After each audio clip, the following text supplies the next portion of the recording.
Elections of Yala ndio ilifanya mimi nijue Ruto alikuwa ametupangia kama hati ya mlima. Tulimchagua, lakini alikuwa na kisu ameficha nyuma.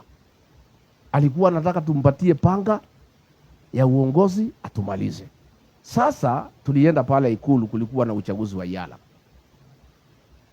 Viti 9 tukagawana. Viti 5 kwa Kenya Kwanza. Viti 4 kwa Azimio. Kanini akaenda akagombea kiti moja kwa Azimio. Na sisi tukaweka huyu Maina Karovia kutoka Mlima. Huyu mama Zipporah Kering ni rafiki yangu. Nilikuwa nimemwahidi nikiwa Nandi ya kwamba alipoanguka nomination usiende, tutakusaidia. So sisi tumeenda, Kasongo akasema kuliko tuende kupigana kwa bunge, situfanye uchaguzi within, tusikisane watu wetu 5 ni gani. Mimi nikasema ni sawa. Akina Ichung'wa wakapanga nini. Hii Ichung'wa nikakunia tangu zamani. Sasa wamepanga na Kasongo. Kasongo akasema tuchaguane.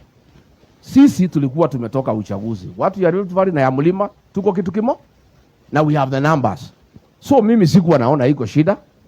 Ya Zipporah Kering akakuja, wakale wakampigia, watu wangu wakampigia, akapita. Mwingine akakuja, akapita. Sasa walikuwa wameambiwa wajitetee. Maina Karovia akaamuka kujitetea. Akijitetea makofi napigwa na kila mtu. Nikajua mtu yangu amepita. Kura kupigwa, huyu Karovia akaanguka. Kumbe Ruto alikuwa ameita Wakalenjin, akaambia msipigie Karovia, mpigie mtu mwingine. Wakaangusha Karovia. Nikauliza Ichung'wa, what is this? Akaanza kumbe walikuwa wamepanga na Kasongo. So akapanga na Wakalenjin to make sure hakuna mtu ya Mlima Kenya ameenda Yala. So mimi nikamuuliza, wewe president, nikatoa uso mkali, nikamuuliza wewe William Ruto, viti 5 ya Kenya Kwanza ati hakuna moja ya Mlima, na tulikupatia 47 ya kura. Ni mimi nitaambia watu ya Mlima nini? We gave you 47% of our vote. Hii viti natakiwa tuchukue 3 ama 2 out of 5, but we want 1. Hiyo moja umetunyang'anya. Nao Wakalenjin wako siri, wanapigia Karovia makofi lakini wampatie kura. Na ni Kasongo amepanga na Ichung'wa. So sisi tukakuwa tumekosa kiti. So mimi nikajiuliza, nikienda Mlimani nitaambia watu nini? I told Kasongo, no, it's not possible. Akaniambia, wewe Regadi, bana lete maneno mingi bana. Si kura imepigwa hapa. Tuheshimu kura. Nikamwambia hii kura hata kama imepigwa naona tulipangiwa. Akaniambia no, wacha ikae namna hiyo, wacha waende bunge ipite namna hiyo. Nikamwambia no. Akaita Kindiki. Wewe Kindiki, hebu ongelesha Rigiji asikoroge hii maneno. Hii Kindiki ni mtu bure. Yes sir. Sasa akaniita kando Kindiki. Deputy President, vile rais amesema wacha iende namna.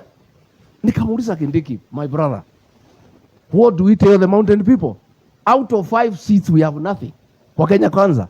Na sisi ndio tumeingiza hii mtu amekuwa rais, na wabunge wale wengi ni wetu na tumeshindwa.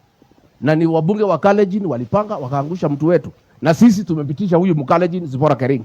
Watu yangu wote wamempigia kura amepita. Nikasema hapana. Saa hiyo wabunge wangu walikuwa watu wazuri. Wakatoka wote. Hakuna mtu anaongea na mwingine. Kasongo wakajaribu kuwaongelesha, wakatoka wakaenda straight to my office. Nikafika huko nikawakuta huyu msichana mdogo ya Kirinyaga, huyu Kasheri, akanishika tai. Akaniambia, wewe Rigiji, ulituambia tuamini hii Ruto. Sasa hii ni mambo gani? Karibu hii watu wanipige. So mimi nikakaa nao nikawatuliza. What do we do? Saa hiyo Ruto akajua tumekutana. Akanipigia, wewe usibadilishe hiyo maneno. Wewe Rigadi, sisi ni kitu kimoja, tumepiga kura, imeisha. Please don't try to interfere with what we have agreed. Nikamwambia rais, I cannot promise you, but let me look into it. So tumeongea na watu yangu, tumesikizana. We overturned that thing. Nikasema sasa, hii Azimio pia wamepangia Kanini. Kanini ni wetu. Sasa vile Ruto wametupangia, watu ya Azimio wamepangia Kanini, tutapitisha Karovia na na tupitishe Kanini. Hapo ndio Kanini aliponea. So wewe Kanini uliponea Kasongo kusaliti sisi. Kama angetusaliti ungezama. Sasa nikaambia watu yangu, you are the majority, kwendeni bunge mfanye campaign. Go and overturn that thing on the floor of the house. Wakaniambia niwasaidie kidogo, nikapanga maneno nikawasaidia. Wakaenda bunge wakakoroga, uchaguzi ikafanywa. Huyu Karovia akakuwa mbunge na huyu Kanini akakuwa mbunge. That is the day Kasongo made a decision to get MPs and bribe them to start undermining me. Akajua huyu Rigiji akiwa na control hii wajumbe ya Mulima atakuwa shida kwangu. So akaanza kuchukua hii wajumbe, kuwapatia pesa wakiwa na Ichong'wa, kuwatoa kwetu mpaka akakuja akatufukuza. But nilijua alikuwa ametupangia hata kabla hatujachagua yeye. Hiyo kitu ya Yala ndio ilifanya mimi nijue. So wewe Maina Karovia, as you sit with Kasongo, that is your enemy. Isipokuwa ni mimi nilikusaidia na hii wabunge, ungekuwa uko nje. But the choice is yours. Roho ya mtu inakula kile kitu inafanya nini? Roho ya mtu ile akiria gwekata. Koguo mundu cia tubangeire tene na koguo na ithu ni tukumubangira. Mukungi akorire u kuisha maneno tu.